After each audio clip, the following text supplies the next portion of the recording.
Today we are going to be doing a 2025 NFL mock draft. I've been grinding the tape all week, finally got to 32 players that I could see going in the first round. Obviously it's a ton of projection at this point. We're using the draft order from Tankathon, which I think is based off of Super Bowl odds, and let's get right into it. With the first pick, I've got the Panthers going edge rusher Nick Scorton out of Purdue, just transferred to Texas A&M. He is 13th on the consensus board, but I feel like that's way too low. To me, he's a clear top 5 prospect at this point. He's 6'4", 280 pounds, so massive defensive end, seems to have good length, but he's extremely explosive, extremely quick, and he's got a ton of different pass rushing moves. He has a good bull rush, so he can be a pocket pusher. He's got a cross chop, and then probably the best spin move in this class. He'll use the inside spin, which is a pretty common counter, but he uses an outside spin move about as often as I've ever seen from a college prospect. You rarely see players threaten inside through the B gap and then spin outside, but he sets it up and executes it masterfully. At his size, I want him to be a little bit more technically sound when it comes to stacking and shedding and engaging with blocks in the run game. And then there were some times where he was in pursuit on the quarterback out in the alley and he just didn't have the speed to convert it. But outside of that, I think he's a complete prospect, isn't even 20 years old yet, and the Panthers have an obvious need at edge rusher. With the second pick, I've got the Patriots going Missouri wide receiver Luther Burden. In my opinion, he's clearly the best receiver in this class right now. He's a former 5-star recruit, 1,200 yards, 9 touchdowns in 2023, and he's just an extremely well-rounded receiver. I get a lot of Malik Neighbors flashbacks watching his tape, although they're slightly different players, but they have similar body types, and so much of Luther Burden's production came on slot fades. He's 5'11", but 208 pounds, so relatively compact build, and he has good, not great speed. I think that's the main thing that separates Burden from someone like Malik Neighbors, is Burden's just lacking that extra gear, but still good enough speed. He has reliable hands, a sub 5% drop rate, and despite kind of average size, I was actually impressed with his ability on contested targets. He had a 57% contested catch rate last year. I even think that could have been higher because he was kind of inconsistent attacking the ball in the air. There were some easier contested catches that I thought he could have converted. And then he's also elusive after the catch, has good power for a player of his size. There's really 2 questions that I have for Luther Burden right now. First of all, I don't think he's the most detailed route runner. I do think he has the athleticism to be a high-level separator. You just don't see the nuance or advanced footwork at the top of routes. And after playing mostly on the outside as a freshman, he played about 82% of his snaps in the slot last year, so there isn't as big of a sample size of him going up against press coverage. But I feel pretty confident with Luther Burden as a first-round prospect. If he can improve as a route runner, he could easily go in the top 10. At 3, the Broncos are going to take my number 1 player, Mason Graham, defensive lineman out of Michigan. He's 6'3", 318. I think he was Michigan's best defensive lineman last year. Watching the 2025 prospects on their front 4, I understand why a player like Chris Jenkins was just a rotational player and didn't have a full-time role. Mason Graham is densely built. He has unreal power and core strength. He doesn't have the longest arms, which I think could limit his pass rushing upside, but his ability to absorb contact and just rip through single blocks is insane. But then you pair that with elite lateral quickness. He can shoot into gaps in the run game. He can cross a blocker's face as a pass rusher. He has all the traits and skills to be an extremely disruptive defensive lineman at the NFL level. The Giants are picking 4th, and judging by the training camp videos, it doesn't seem like Daniel Jones has taken that next step, so they're going to go with a quarterback, Carson Beck out of Georgia. I liked Carson Beck in last year's class. He was right in that Bo Nix, JJ McCarthy tier of quarterbacks for me, and he's really just an inoffensive, quality quarterback prospect with maybe slightly limited upside, but just does everything at a high level, at least from the pocket. He has a quick release, throws with excellent timing and anticipation, especially over the middle of the field. He can layer passes and throw with touch. He's accurate at all 3 levels. He doesn't have a cannon, but I think his arm strength is firmly above average by NFL standards. And then he also does a good job of avoiding turnovers. His main weaknesses are that he's not a dynamic athlete, doesn't really offer you much in the run game, and he's kind of just a statuesque pocket passer, doesn't really create much out of structure or make things happen when he's under pressure. But I still like him as a prospect. I think a Jared Goff to Matt Ryan outcome is definitely realistic. The Titans are picking 5th. They've spent back-to-back first-round picks on the offensive line. You could make an argument they should do that again, but I'm going to go with the defensive side of the ball and take James Pierce Jr. out of Tennessee. I don't think this is a great draft class from what I've watched, so based on the upside and the other players at the top of the first round,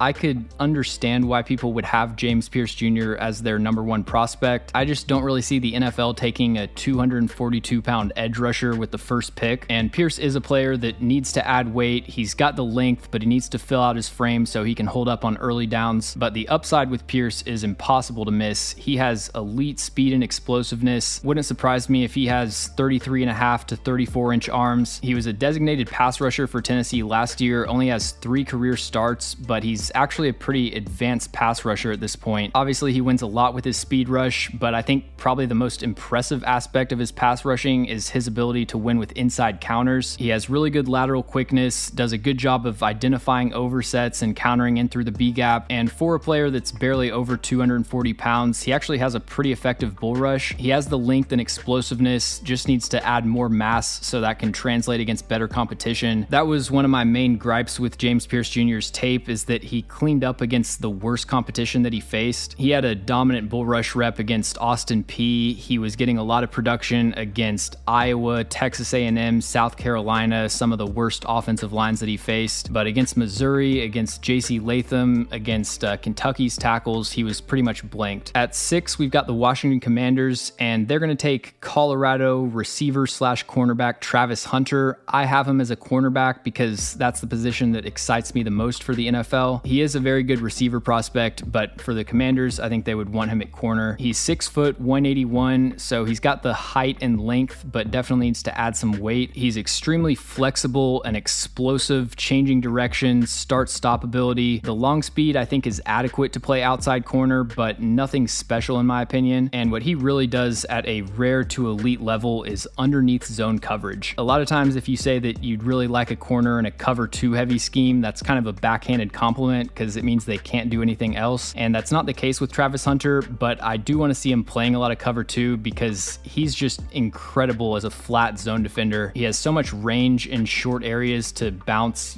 7 yards in a split second. His instincts and route recognition are top tier for such a young player. And then he's got the ball skills and playmaking ability to be the kind of corner that leads the NFL in interceptions. Now, evaluating Hunter's tape is kind of difficult because he's playing both ways, and especially at corner, there's a lot of plays that he gives up, and I'm looking at it and it's like, this is your 110th snap of the game. How hard am I supposed to judge you for this? I wish we could see him just play one position so the stamina was out of the question, but I don't think we're going to get that. But in my opinion, he does have the traits and skills to be a good man corner. He's flashed the ability in press coverage. He's shown that he can change directions and mirror route breaks, but I think his press technique is inconsistent. Sometimes he'll be late to react and transition. Like I said, his speed is more average to above average, so you combine that with him playing so many snaps, he will get beat vertically more often than you'd want to see. And then the surprising thing about his corner tape, and probably the biggest weakness, is that he loses a lot of jump balls. Sometimes I think it's because he's 181 pounds, so he just gets boxed out and out physicaled at the catch point. There's other examples where he's in good position but just isn't able to turn around and locate the ball. That's where I want to see the biggest improvement, and I think he does have that capability because we see it as a receiver, we see it when he's in zone coverage. The goal line fades and sideline shots is where you just need to see him do a better job of playing the ball. We got the Raiders at 7, and this is probably the biggest projection in this mock draft, but I'm going to go with Connor Wigman, the quarterback from Texas A&M. He only played 3.5 games last year before he went out with a season-ending foot injury, but in that very small sample size, I thought his tape was excellent. He had 8 touchdowns, 2 interceptions, and both of the interceptions you could argue weren't his fault. They both came against Miami. The first one, Evan Stewart slipped out of his route break after Wigman had released the ball, so that's not on him at all. And then the second one was a 4th and long last play of the game, so he didn't really have any other options. What he showed in those 3.5 games, I think, is top 10 pick caliber play. It's just such a small sample size, and 2 of those games were New Mexico and Louisiana Monroe, so not the best competition. He has adequate size and mobility, 6'3", 215 pounds. Not a great athlete, but certainly a step ahead of Carson Carson Beck. He has a very good arm. He can throw with touch. He was accurate for the most part outside of off-platform throws. I think that's an area that he can improve. And he did a great job of avoiding sacks and making plays from the pocket while he was under pressure. He had a 7.3% pressure to sack rate and looked very comfortable maneuvering the pocket, stepping up and getting rid of the ball. I can't say with any kind of certainty that Wigman's going to be a top 10 pick, but if he repeats or builds on what he showed last year, that's definitely within the range of outcomes. And for the Raiders, they have a pretty complete, well-rounded roster that's built up. They just need to drop in a talented quarterback to tie everything together. This is going to be the last quarterback that goes off the board in this mock draft. I don't see anyone at this point that should be in that first round conversation. Jalen Milroe definitely has the traits, but he's got to start seeing stuff a lot more quickly. With the 8th pick, I've got the Saints taking LSU left tackle Will Campbell. He was one of the best offensive linemen in college football as a sophomore, didn't allow a single sack last season. He has kind of an unfortunate build because he's 6'6", 320 pounds, but seems to have very short arms. I could see it being close to 32 inches. So his height and lack of length are the sources of most of his issues on tape. He has pretty quick feet, but his arm length kind of limits his pocket range if he gets some pressure off the edge. And then balance and pad level are slight limitations at this point. But aside from that, he's just an extremely steady tackle, plays with consistent technique. He's good with his hands. He has excellent grip strength. When he latches onto you, that ends the rep. He does an outstanding job mirroring inside counters, and he has good play strength, great anchor footwork and technique, so it's hard to beat him with a bull rush. More of an above average run blocker, but I thought he did some nice stuff in the zone running game with backside cutoffs. I expect him to be a borderline top 10 to mid first round pick. He's my top tackle right now, but someone could overtake him if one of these traitsy prospects develops better technique. And at 9, we've got the Minnesota Vikings. I don't know if you're going to see a single mock draft this year that doesn't have them taking a corner, and I'm going to have them take my number 1 cornerback, Benjamin Morrison out of Notre Dame. He's 6 foot 186, very explosive and fluid, light on his feet. He can mirror releases, change directions in man coverage, and despite being undersized, he actually has really good play strength and coverage. He's disruptive at the catch point. I thought he was an inconsistent run defender overall, especially when it comes to tackling and contain duties, but he's a pretty good block shedder on the outside. His speed is definitely good enough to play outside corner, but by NFL standards, I think it's closer to average. And in man coverage, I think he's unrefined from a technical standpoint right now. He's very grabby at the top of routes. He had 6 penalties last year. It could have easily been double that. And he also had some issues mirroring quick slants, especially when receivers hit him with a diamond release where they fake the outside release, break inside. He would overcommit to that release fake and allow separation over the middle. So I've got him as more of a late first round prospect right now. If he improves his technique, he could go a lot higher than that. And after Travis Hunter, I think he's pretty comfortably the best cornerback available. The Cardinals really need help at every spot on defense outside of safety, but based on the players that are available, I'm going to address the defensive line and go with Deion Walker out of Kentucky. He's kind of a unicorn in terms of his build, 6'6", 348 pounds. I think he has good enough arm length, but unfortunately they do seem a little bit shorter in proportion to his size. But there are very few players at his size with his first step explosiveness and lateral quickness. He's so explosive and slippery, winning the edge in both phases. As you see with most extremely tall defensive linemen, he's got a great club swim. That's the most natural move for him to get into, and he uses that to knife into gaps in the run game, create pressure as a pass rusher. Overall, he's a very good block shedder and someone that you can't really leave one-on-one on third down. Now, being 6'6" is going to really help his RAS,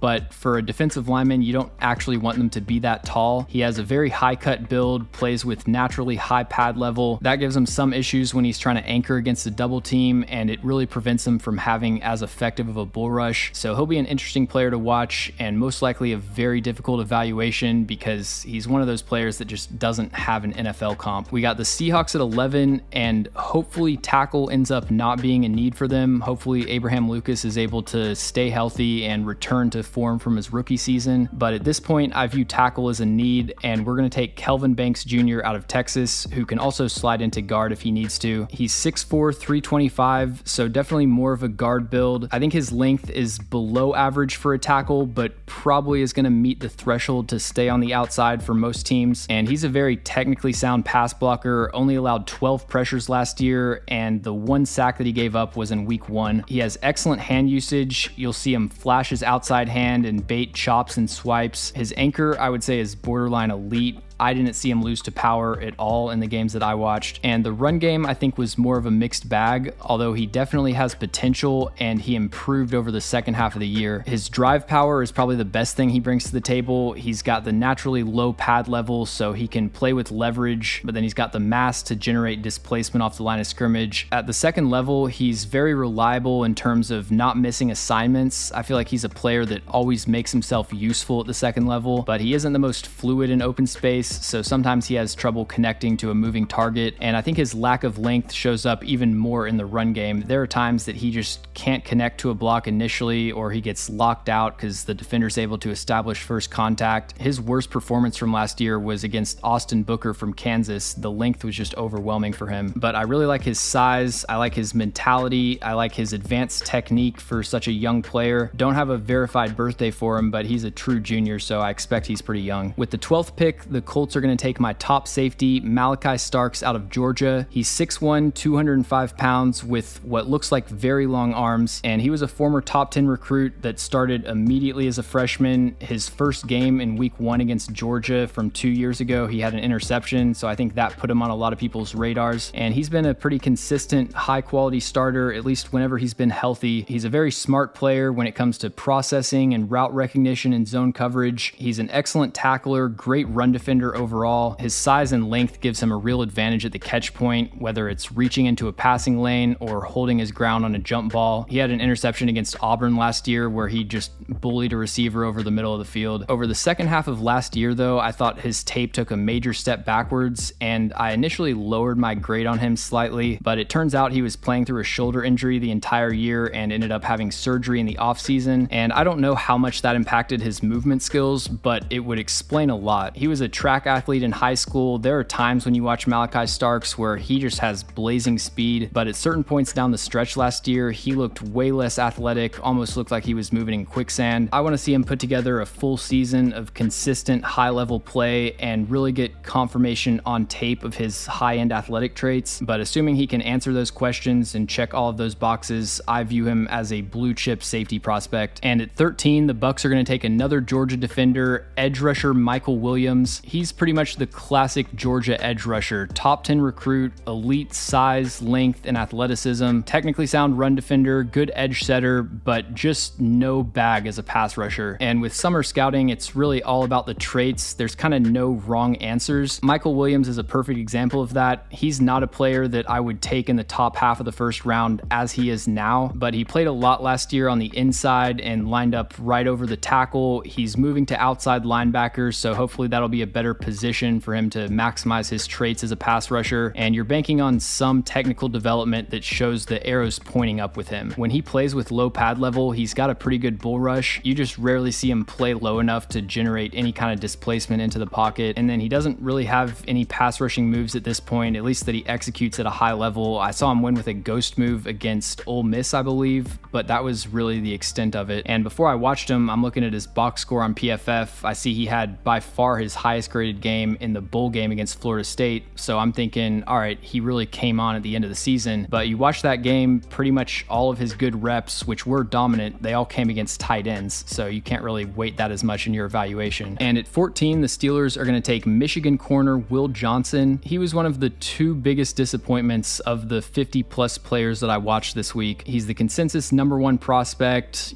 highest rated player in college football 25. Everybody talks about him like he's the best cornerback in college football, and he is a very good college corner, but when it comes to projecting to the NFL, I think the speed is going to be a major limitation for him. To start with the positives, though, he has really good size, 6'2", 202 pounds, seems to have long arms, very effective two-hand punch and press coverage against some of the lower-level Big Ten receivers they were facing. He could just blanket them at the line of scrimmage. I was really impressed with his closing burst, his ability to eat up 2 to 3 yards of cushion in a split second, and then you combine that with his route and break anticipation. He plays really tight off-man coverage. If he's 7 to 8 yards off the line of scrimmage and you run a dig route, he's going to identify that break 3 yards before it actually happens, and then he's got the click and close ability to squeeze that route and minimize separation. He has pretty good ball skills and plays with a high level of physicality. I want him to get a little bit more consistent as a run defender. I think he has elite potential in that phase, but does a really good job of shedding blocks and doesn't back down from contact. But with all of those good things we listed, listed, I just see a real cap on his potential in the NFL because of his lack of speed. Against Washington, Rome Odunze beat him on a sluggo for 30 to 40 yards. He gave up a couple big plays to Marvin Harrison Jr. One of them was a simple slot fade. The other one was more of a switch release where he was late to connect to the route, but you still see on that play he doesn't have the recovery speed to make up for a mistake, so he just had to lay out and commit the DPI. But even against non-NFL receivers, the speed just doesn't stack up even at the college level. Against Maryland, he got outrun twice on go routes. One of them, the ball was uncatchable. The other one, he gave up a 34-yard touchdown. Based on last year's tape, I see him as a player that's going to run somewhere in the 4.5s, could even get close to a 4.6. I view him as more of a Kool-Aid McKinstry, Kamari Lassiter tier of prospect, not someone that I see is really going in the top 5, but he still does most everything else at a high level, and of the players that I watched, he is firmly a top 15 prospect for me. The Steelers need a second outside corner. They also desperately need a slot, and I think Will Johnson can fit in perfectly there. With the 15th pick, the Jags are going to take Alabama guard Tyler Booker, one of my favorite players in this class. He's 36th on the consensus board right now, but I've got him in my top 10. 6'5", 352 pounds, one of the strongest players in college football last year, and he has everything you would expect for a player of his size. He's got elite drive power in the gap scheme run game. He just decimates his side of the line of scrimmage, lifts defensive tackles off their feet, moves them 5 yards downfield. He has so much hand pop and strike power. When he connects to a linebacker at the second level, he has a very high finish rate. And then in pass pro, his anchor is bulletproof. Obviously the size plays a huge role in that, but he plays with excellent pad level. He has the lower body flexibility to sink his hips, redirect bull rushes into the ground, and then elite grip strength on top of that. And then he also has outstanding awareness in pass protection, very alert when it comes to stunts and twists, does a great job of helping out adjacent offensive linemen. The main limitations though also come back to his size. He is fairly heavy footed when it comes to lateral mobility and recovery. I still think it's playable at the NFL level compared to some other phone booth type of guards. Like if you remember Deontay Brown out of Alabama from a few years ago that just couldn't move laterally to save his life. Tyler Booker can mirror some. He can slide across the line of scrimmage. He's not completely immobile or anything. It's just not a strength of his game. And then same thing when it comes to move blocking. He doesn't have great range as a run blocker, but he can execute outside zone if you want to run that. He's actually a pretty decent puller, but I just think the strengths of his game so far outweigh the minor negatives. At 16, the LA Chargers are going to get a second corner to play opposite of Asante Samuel Jr. and take Denzel Burke out of Ohio State. Most of the Ohio State players that surprisingly came back to school, I actually thought had no chance of sniffing the first round last year. Denzel Burke was the one that was actually surprising to me and I think should have been in the first to early second round conversation. He has good size, good speed. I would say he's B to B minus in both of those traits. Elite acceleration and click and close from off coverage. That's by far his best trait. He has a good balance of aggressiveness and physicality, but also composure and press coverage. He can jam you and disrupt your release, but you rarely see him overextend and get out of position. Everything on the vertical plane I feel really good about with Denzel Burke. He doesn't get stacked down the field very often, does a great job of mirroring comebacks and stop routes. He's got a fluid back pedal. He's physical. He'll lay a hit in the flat. You want to see him improve his consistency as a tackler, and I thought his change of direction in man coverage was below average. And then at 17, the Browns are going to take another Ohio State player that came back to school, receiver Emeka Egbuka. He was playing through an injury last year and playing through terrible quarterback play with Kyle McCord, so his tape from last season was nothing like what he showed in 2022, and he's a very well-rounded receiver that maybe doesn't have any elite traits, but does everything at a B to B plus level. For a slot receiver, he has good size and length. He has reliable hands. He can win through contact at the catch point, and he's a very good route runner. He's efficient in and out of breaks, does a good job with his footwork of being deceptive at the top of the route and manipulating corners' leverage, getting them to turn their hips. He's also a great zone coverage route runner, and he's pretty good after the catch. He doesn't have ideal speed. I think it's probably a step ahead of JSN, but still a player that's going to do most of his work as an intermediate route runner. And then he's mostly been a slot receiver, so he just didn't face press coverage that often in the games that I watched. But I see him as a very high floor receiver prospect. If he can return to 2022 form, he should be a first round pick. At 18, the Rams are going to take Arizona corner Tacario Davis. Freakish height and length. He's listed at 6'4". I would probably estimate him at closer to 6'3", but still very tall for an outside corner. He is 195, so you want him to fill out his frame frame a little bit more, but at his size, he has no issues running with receivers down the sideline. He does a great job at full speed with his back to the quarterback of turning and locating the ball, playing the ball in the air to avoid a penalty. His length allows him to be disruptive in press coverage, crowd outside releases to the sideline, and then at 6'3", 6'4", his hip fluidity is special. He's able to pull off some incredible speed turns. I think his technique and footwork consistency needs improvement, but he has elite man coverage potential with his size and movement skills. The main area I saw him struggle was with comebacks and stop routes, a little bit slow reacting to the break, and you do see some hip tightness when he's trying to sink and mirror those routes on the vertical plane. We got the Bears at 19, and I'm either targeting a defensive lineman or a second edge rusher to pair with Montez Sweat. Given how the boards played out, I'm going to go with Ole Miss edge rusher Princely Umanmielen. He's a Florida transfer that in last year's class I viewed as kind of a late second round pick. 6'5", 255 with very good length, elite first step explosiveness, and he's got the change of direction quickness to be a complete pass rusher. He's a very effective speed rusher. Like I said, he's got the quick first step, and then he takes these long strides upfield, really stresses offensive tackles around the corner. He has the bend to flatten his angle back to the quarterback, and then you'll see him use a ghost move or a rip to help him win the edge. Ultimately though, he's still kind of a one-dimensional pass rusher at this point. He still needs to get a lot stronger to win consistently with his speed to power. He isn't great with his hands, and his pass rushing plan is fairly predictable. You can just sell out to stop the speed rush. If he doesn't take those next steps, I think he'll probably remain in the second to third round conversation,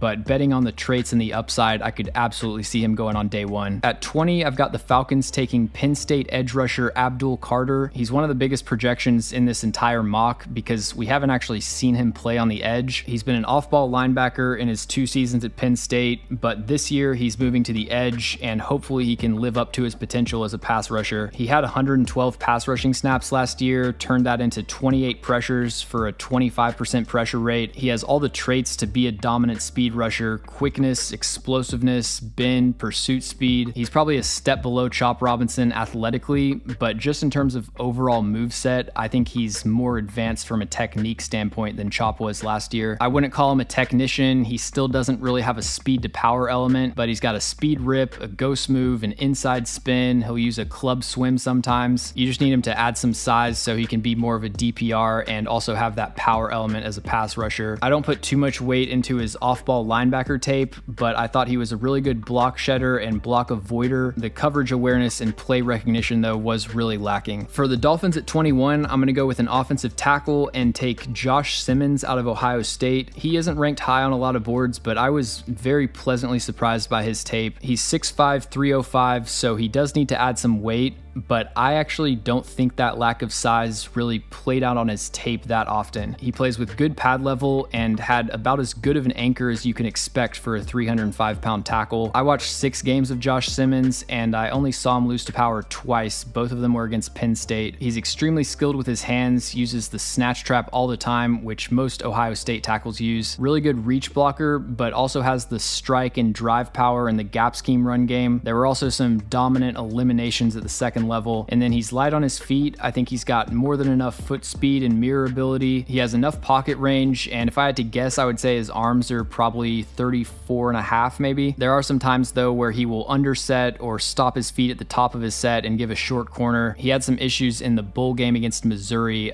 Darius Robinson beat him around the edge a couple times. Every player really outside of the top 12 to 15 of this mock needs to improve in at least one area to actually be a first round prospect, and that's no different with Josh Simmons, but I'm betting on the traits here and the natural talent. And then the Jets at 22 are going to take Emory Jones, the LSU right tackle. He's built like a guard. He's got elite play strength and a brick wall anchor. His reps against speed to power are just dominant. He also has really good drive power in the run game, so he can move people backwards and resist getting moved backwards. Outside of that, I think there's a ton of stuff that Emory Jones needs to clean up to actually be a first round pick. He has a terrible habit of lunging and leaning in both phases. In pass pro, he relies on an aggressive two-hand punch. A lot of times he throws his hands too early, overextends, and gets beat around the corner. He doesn't have the pocket range to seal off just a normal speed rush, but when he overextends, that exacerbates that problem. And as a run blocker, he'll have some dominant reps, but he also leans into a lot of down blocks and has twice as many losses as he has wins. He also doesn't have the range in the run game to pull or be an effective outside zone blocker. So unless he shows massive improvement, I think he needs to move inside, but he does have first round traits as a guard in my opinion. And for the Jets, they could use another developmental tackle, but they could also use someone at left guard if John Simpson doesn't work out, or even right guard if Elijah Vera Tucker can't stay healthy. We got the Packers at 23, and they are going to take a developmental nose tackle, Kenneth Grant out of Michigan. I haven't learned my lesson betting on Michigan nose tackles with pass rushing upside, but it's Charlie Brown getting ready to kick the field goal. I'm ready to get hurt again. Grant has a rare blend of size, speed, and change of direction ability. At 6'3", 339 pounds, he can chase down running backs 20 yards down the field. He can teleport across gaps and cross a blocker's face. He doesn't have a very refined pass rushing plan right now, so his production is kind of just sporadic outbursts, but he can club the shoulder, cross over a gap, and win the edge. He's got a spin counter when his first move doesn't work, and then he also has the closing burst to finish pursuit sacks and stunt pressures. I still think he's a borderline project because at 339 pounds, you would expect him to be way more sturdy against the run than he is right now. He doesn't have very good footwork, he plays with a narrow base, and he gets washed out of his gap and put on the ground way too often. This is a player that I could see returning to school for another year,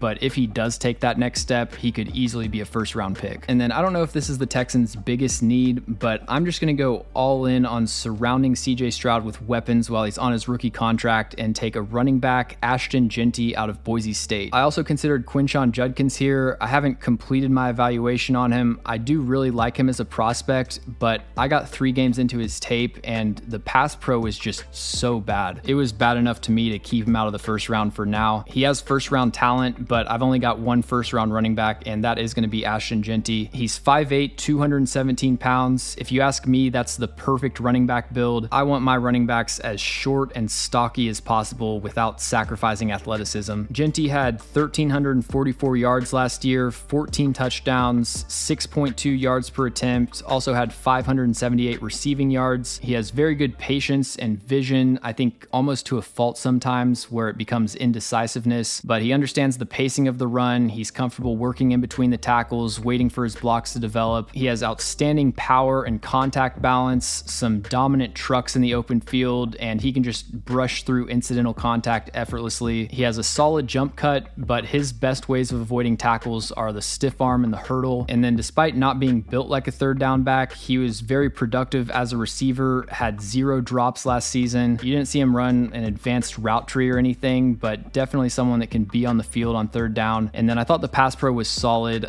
definitely room for improvement, playing more to his size, but an above average pass blocker, I would say. There's one limitation and then one thing that I think he needs to improve. The limitation is his explosiveness. He takes a while to build up speed, and then he had 5 fumbles in 2023, so you need to see him clean up the ball security. He only had 1 in 2022. With the 25th pick, the Cowboys are going to add a wide receiver 2 to pair with CeeDee Lamb, assuming they extend him, and they're going to take Isaiah Bond out of Texas, transfer from Alabama. Of all the receivers I've watched, he is by far the fastest, and he's the best route runner. Since the NFL is clearly comfortable taking undersized receivers in the first round, I see no reason why Isaiah Bond can't go on day 1. He has elite speed and elite acceleration. It's up there with Xavier Worthy, John Ross. He is firmly in the conversation to run in the 4.2s. He stacks man coverage down the field immediately. I even feel like he's a better pure deep threat than Xavier Worthy was, but then he's got the change of direction skills to be a high-level separator. He's sudden and efficient in and out of breaks. He has really good footwork at the top of the route, uses rocker steps to get corners off balance. You see that as an intermediate route runner on slants and outs, but then also on deep posts. He can give a jab step to the outside, get the corner's hips turned around, and then stack them down the field. He only had 2 drops last year for a 3.9% drop rate, so very reliable hands. He also has good body control and coordination to adjust to difficult throws. He had the game-winning touchdown against Auburn in the back corner of the end zone, but his size does kind of limit him at the catch point. He doesn't have the catch radius to adjust to inaccurate, uncatchable passes. Also not a player that's going to box defenders out and win a bunch of contested catches. And I'll be interested to see his development against press coverage. There are times where he's just so quick and shifty off the line of scrimmage, he can shake tight press man. But at 180 pounds, if corners are able to land their punch, they can kind of body him and shut down his release. We got the Bills picking at 26, and they added Cole Bishop in last year's class, but I still think they could use another safety. So I'm going to take Penn State safety Kevin Winston Jr. He has good size, 6'2", 206 pounds. I think above average speed, but really good acceleration, crashing down to the flat or breaking on a route over the middle of the field. He only had 1 interception and 3 pass breakups last year, but on those plays, you saw some really high-level ball skills. He's comfortable playing the ball with his back to the quarterback, and then his interception against Rutgers was just a great play on a route to the sideline. He's an outstanding run defender and an elite tackler. He's played 620 career snaps. He has 60 career tackles, 0 missed tackles for his career. This is a player that I think has top 15 upside as a box safety, but he's not someone that's going to be limited to the box based on some athletic limitations. The main thing you want him to improve is just seeing the game a little bit more quickly. His route recognition and zone coverage I thought was a step slow. He gave up a touchdown on a drag route to Marvin Harrison Jr. where he just lost track of him over the middle of the field. A few plays where he's just a little too indecisive breaking on a route. You can tell it was his first year starting. That was the main thing that put him behind Malachi Starks for me, but the way I see it, it's a real competition for the top safety in this class. At 27, the Eagles are going to take another major projection, LSU linebacker Harold Perkins. So his freshman year, he played on the edge, and he was an electric pass rusher, 41 pressures, 10 sacks. He has unreal speed, explosiveness, bend. The problem is that he just doesn't have the size or length to play edge rusher in the NFL, definitely, but even at the college level, you see that as kind of a limitation. So he moved to more of a hybrid linebacker role last year, still played some on the edge, didn't really play as much as like an inside Mike linebacker. He was more of an overhang outside linebacker type of player, and his ability to play a more traditional linebacker role is still an unknown at this point. I was very surprised at his coverage range moving from the edge to linebacker. He had no issues keeping up with receivers down the field. He can slide back and forth in zone coverage. You watch his interception against Missouri, it's just textbook hook zone coverage. But even at linebacker, he's still undersized. I think still has below average length. His anchor and block shedding ability, I think, could be issues, and you just don't see the quick processing in the run game to navigate through gaps that you need to see. So like I said, he is a pure projection, but if he can take a step forward as a run defender, he's got the coverage skills, he can add value as a pass rusher. There is still a lot of potential for Harold Perkins changing positions. Now the Bengals at 28,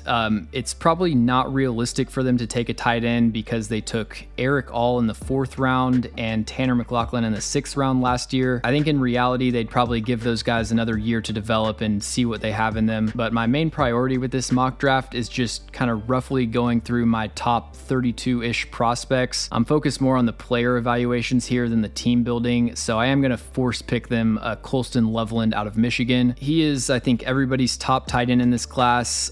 Definitely popped off the tape for anybody that watched JJ McCarthy last year. He's tall with long arms, needs to add some weight, but he's got the frame to be a true wide tight end. His speed isn't elite, but he can pull away from linebackers down the seam, definitely has good speed by NFL standards. What he does at an extremely high level is route running and change of direction. He has the hips to get in and out of breaks smoothly, but he's also a technically advanced route runner, does a good job shaking defenders at the top of the route, setting up his breaks. Based on the flashes, I said he has contested catch upside. I didn't think he was a consistently top tier contested catch receiver, but he flashed the ability to fight through contact and win at the catch point. He isn't very dynamic after the catch. I wish some of that route running fluidity translated with the ball in his hands. There were some focus drops on his tape. He had 5 drops last year for a 10% drop rate, and then he gives effort as a run blocker, but again, needs to add weight to really hold up in that phase. With the 29th pick, I've got the Lions taking Arizona receiver Teteroa McMillan, brother of Jalen McMillan, who plays for the Bucs now. This is the other player I was alluding to along with Will Johnson, where I was just very disappointed with his tape. He's 10th on the consensus board, but I've got him 30 right now, and I've only watched 50-something prospects. He's 6'5", 210 pounds with very long arms, so elite height, but does need to fill out his frame some, and he has rare ball skills. I think probably the best hands of any receiver in the last few draft classes. He only had a 2.2% drop rate, so he catches the easy ones, but he also catches most of the difficult ones as well. He can win jump balls, he can post corners up in the back of the end zone. On tight window, difficult adjustments, the ball is just magnetic to his hands, but his ability or inability to separate,